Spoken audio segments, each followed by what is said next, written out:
স্বপ্ন আমরা সবসময় দেখেই যাচ্ছি, সেই স্বপ্ন দেখে আমরা বারবার অভ্যুত্থান ঘটাচ্ছি, কিন্তু পরিবর্তনের নামে আসলে কিচ্ছু হচ্ছে না। যখনই যে সরকারই আসুক না কেন, দুর্নীতি কিন্তু বন্ধ করতে পারে নাই। এই সরকার আমাদেরকে একটা গাইডলাইন দিয়ে যাবে যে আগামীতে যে সরকার ক্ষমতায় আসবে সে কিভাবে রাষ্ট্রটা চালাবে, কিন্তু আমরা তো দেখতে পাচ্ছি যে এই সরকার গাইডলাইন দিতে পারে নাই। আমাদের বারবার কি তাদের অভ্যুত্থান করতে হবে? অন্তর্বর্তীকালীন সরকার তো ইতিমধ্যে ব্যর্থ হওয়ার পথে। দেখেন, যারা এই জ্বালানি খাতে দুর্নীতি করেছে, যারা জ্বালানি খাতকে ধ্বংস করেছে, এদেরকে ধরে ধরে খাম্বার সাথে বেঁধে রাখা দরকার ছিল। সেই কাজটি করতে পেরেছে সরকার। দুর্নীতিবাজদের চিহ্নিত করে আমি মনে করি রাস্তার মোড়ে তাদেরকে বেঁধে থুতু নিক্ষেপ করা দরকার ছিল। অন্যথা বাংলাদেশে দুর্নীতি বন্ধ হবে না। শুধুমাত্র আমাদের ফারজুল করিম ভাই মিষ্টি মিষ্টি কথা বলবে আর বলবে যে আমরাও দুর্নীতি চাই, রাজনীতিবিদরাও দুর্নীতি চাই, কেউই দুর্নীতি বন্ধ চায় না। তা আপনার সরকার দুর্নীতি কেন বন্ধ করে নাই? আমি বক্তব্য সংক্ষেপ করছি। যেটি বলা হলো যে যে সকল প্রতিষ্ঠান রয়েছে যারা বিদ্যুৎ উৎপাদন করে বা সরকার যাদেরকে দায়িত্ব দিয়েছে তাদেরকে 7% মুনাফা করতে সুযোগ দেওয়া যায়, কিন্তু তারা মুনাফা করছে 18%। দেখেন কিভাবে লুটপাট। অর্থাৎ সরকারের পক্ষ থেকে দুর্নীতির সুযোগ করে দেওয়া হয়েছিল আওয়ামী লীগের আমলে। এবং যখনই যে সরকারই আসুক না কেন, দুর্নীতি কিন্তু বন্ধ করতে পারে নাই। এখন আমাদের জন্য সব থেকে বড় চ্যালেঞ্জ এই দুর্নীতি বন্ধ করা। আমরা যদি এই দুর্নীতি বন্ধ করতে পারি তাহলে জ্বালানি সাশ্রয়ী হবে, এবং যখন জ্বালানি সাশ্রয়ী হবে তখন নিত্য পণ্য বলেন, অন্যান্য পণ্য বলেন, সবকিছু সাশ্রয়ী হবে।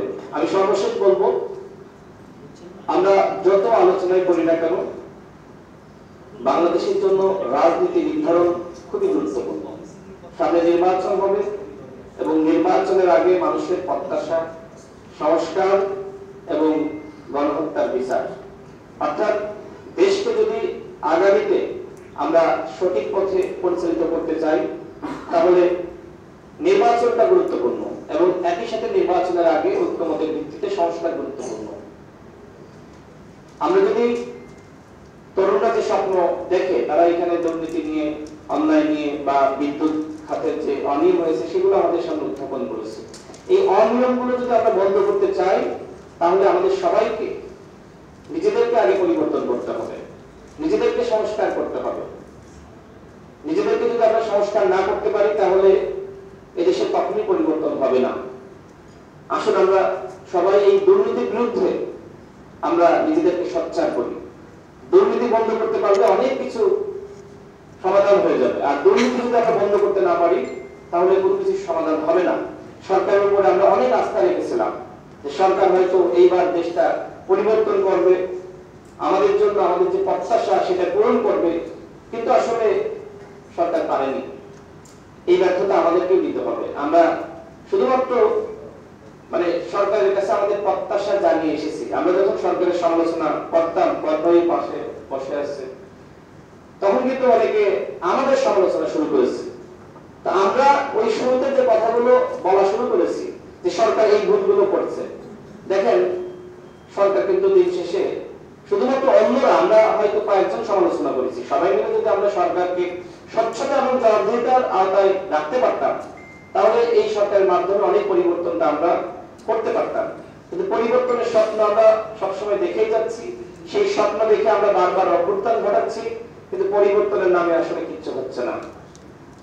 আমার বক্তব্য বাড়াচ্ছি না, আপনাদের সবাইকে শুভেচ্ছা। সময় শেষ, পাশ থেকে বলা হলো যারা এই খাতে দুর্নীতি করেছে, আমি মনে করি আমাদের জ্বালানি উপদেষ্টার উচিত হবে শুধুমাত্র দুর্নীতির বিরুদ্ধে বক্তব্য না দিয়ে যারা অন্যায় করেছে, দুর্নীতি করেছে তাদেরকে চিহ্নিত করে তাদের সম্পদ বাজেয়াপ্ত করা এবং দুর্নীতিবাজদেরকে রাস্তার মোড়ে বেঁধে জনগণকে থুতু নিক্ষেপ করার সুযোগ দেওয়া। এর মাধ্যমে আগামীতে কেউ দুর্নীতি করার চান্স পাবে না এবং সাহস পাবে না।